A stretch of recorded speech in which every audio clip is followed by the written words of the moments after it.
तो पीएम भोजपुरी लोकगीत में आप लोग का स्वागत है। आज आप लोग के लिए एक प्यारा से गाली गीत लेके आए हैं। आप लोग ऐसी गाली गीत कभी नहीं सुने होंगे, एक बार जरूर सुनिएगा आप लोग।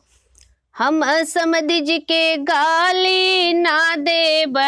हम समधि जी के गाली ना देब,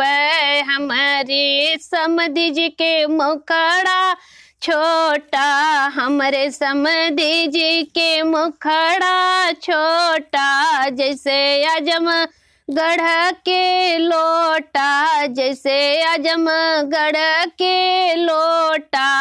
हम समधि जी के गेड़ुआ घोटैब, हम समधि जी के गेड़ुआ घोटैब, हम समधि जी के गाली ना देब, हम समधि जी के गाली ना देब,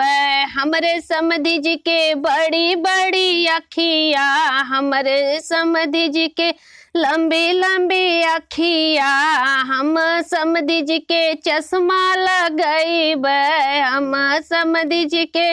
सुरमा लगैब, हम समधि जी के सुरमा लगैब,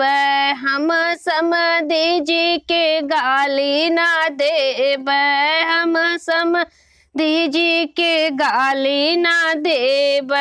हमरे समधि जी के पातर पातर ओठवा, हमरे समधि जी के पातर पातर ओठवा,